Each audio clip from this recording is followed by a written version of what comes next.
If you are a Nigerian worker and perhaps you've been following 2019 election and the story is trailing it, you need this story. This program is for you. Get a seat, or you have a brother, a father, or mother that is dependent on the Nigerian minimum wage. We have this interesting conversation for you tonight. Grab a seat. But before that, let me take you quickly to Imo State, where the governor, Rochas Okorocha, has alleged that a purported court injunction served on the Independent National Electoral Commission, INEC, to publish Senator Hope Uzodinma's name as APC governorship candidate is fake and has no authenticity from any court or judge in Nigeria. Was used in removing the name of the candidate. Well, let's listen to the governor, Rochas Okorocha. The issue of what is happening in the state and the recent publication of names, information reaching me shows that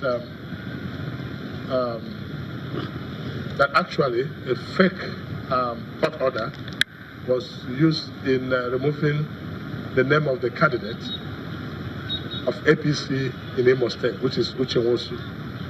And that report seemed to be very authentic. And that is what INEC may have relied on to have done what they did.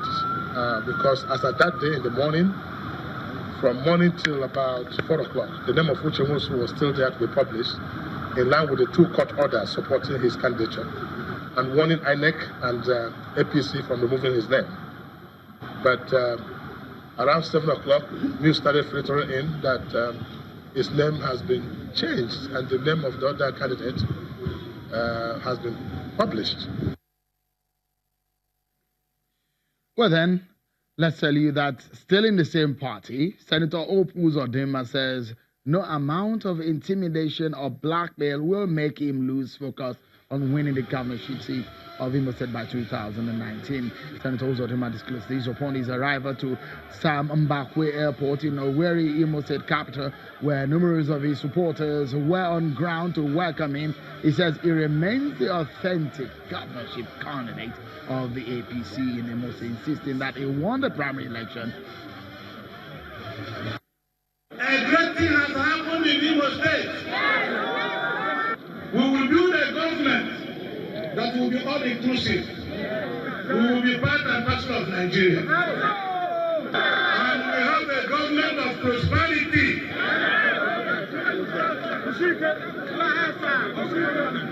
have done it before, and we will do it again. Let's get away from politics and politicking. Let's get to the issues of policies and governance. Tonight on Politics Today on Channels Television, to our major topic, everyone. Yesterday night, Nigerian governors met and resolved that they cannot afford to pay the 30,000 minimum wage as agreed. They claim difficulty in paying salaries, in which paying more may force some of the states to go bankrupt. The governors are afraid that other options might be laying off several workers in some of their states to allow them pay more. There have been a series of controversies over the 30,000 minimum wage, where the labor union threatened a nationwide strike before an agreement was eventually reached with the federal government. The labor unions have replied to governors. Today, they said that the new national minimum wage of 30,000 naira was a product of intense and robust negotiations at the National Minimum Wage Tripartite Negotiation Committee that lasted for 1 year between November 2017 and November 2018. At the National Minimum Wage Tripartite Negotiation Committee, state governments, according to Labour, were represented. They went ahead to state that it is on record that 21 states responded by sending memoranda with figures. Is the directive of the unions now?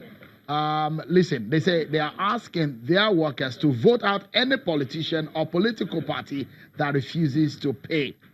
Look at what they said in this press statement released earlier today, signed by the president of the Nigerian Labour Congress. The Labour is saying that we hereby reiterate our directive to Nigerian workers to vote out any politician or political party that refuses to pay the new national minimum wage of 30,000. Threat and Well, we'll see what happens. Let's get perspectives on this matter. Can the governors in the state pay 30,000 in truth? What is the implications of the directive of the labor union to workers? It's election period, everyone. Joining me from Abuja today is the head of operations at the Nigerian Labour Congress, Comrade Emmanuel Ugwaja, and here in Lagos, an economist and a director general at the Lagos Chamber of Commerce and Industry, SCCI, Mr. Muda Yusuf. Thank you so much for coming on the program today. Thank you very much. My pleasure. Let's quickly go to the implication of what Labour are saying. When the governor says we cannot pay, we might even go bankrupt. In all of their conversations, they said Lagos is perhaps the only state they can pay 30,000. If you had to pay, a lot of the states are owing salaries. Is it commonsensical in what they have said? The issue of the minimum wage is a very tricky issue. But clearly, there is a major challenge of fiscal sustainability at the local government levels, at the state levels, and even to some extent at the federal level. So in truth, yes, most states cannot pay. They cannot. And the issue is not so much the minimum wage. The issue is the sustainability of the workforce. Many of them are carrying a workforce that is not sustainable. Many of them are carrying a workforce that they don't actually need. And we have to be careful so that we don't turn the public service to a social security scheme. But it's supposed to be an employment. There must be proper engagement. There must be some productivity. So there's an issue with the size. So some people will argue, Mr. Yusuf, yes, that talk about the load, the wage bill of some of the state governments. High, though, because of the large number of workers. But the question of cost of governance, the workers are telling the governors that cut down on your own expenditure on travels and all what have you. You see, we have to interrogate the whole matter in a holistic manner.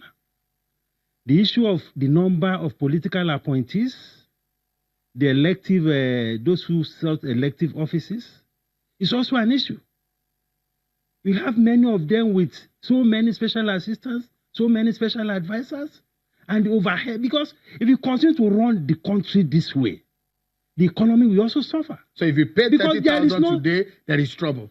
There's going to How many states, for example, will not be able to pay? Well, I cannot give you statistics. But generally, the way we are running, you cannot be running an economy where about 80% of your revenue, you are using it to run the business of government. It's not a sustainable model. Some of the states are even borrowing to pay. Borrowing to pay. Then how do you build the capacity of the economy? How do we invest in infrastructure?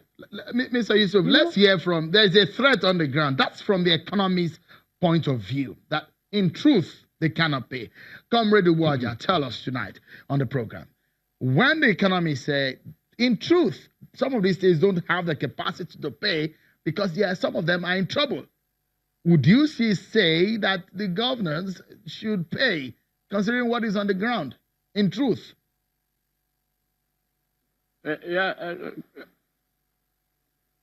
Clearly, I heard Mr. Moda very well, and I'm not sure he's saying the states cannot pay workers. The states might not be able to pay the political appointees and all the hangers-on that they pile up. But you ask yourself, what is the state? Who are the workers? Workers are the health workers that deliver primary public health services. They are the primary school teachers. They are the workers that work in the local government, processing land documents, processing court papers. These are clearly essential workers. So when one says the states can't pay, what do states do? What is the work of the state? The state delivers services through human beings, through the workforce, not through political appointees, not through governors. So when they say they can't pay for the workforce, you are saying that there is no basis for the state to exist. And we know that the states are existing. We know the states have the capacity. Perhaps let me throw this in. You heard the alternative that some of these governors raised when they were being questioned. They say, look, the other option is we lay off workers. Is that an option?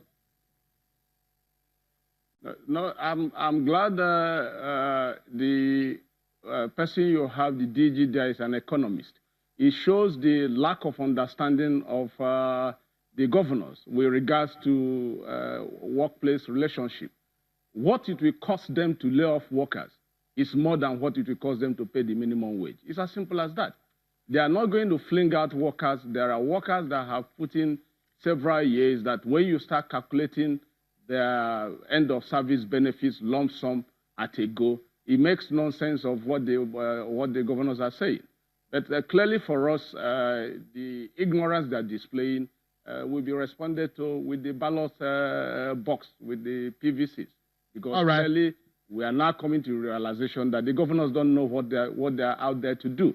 Okay. You provide service using Comrade, workers. And if you can provide that pause service, for a moment, Comrade, pause for a moment. The issues of fiscal responsibility and capacity is there. The issues of politics is there. Labour is saying, if you do not pay 30,000, we vote you out. It's 2019 election in our eyes and faces as we expect the election. We take a break now, and when we return, we continue with the conversation and the next steps for the Labour Union or the governors. Are they in a fix? That's next.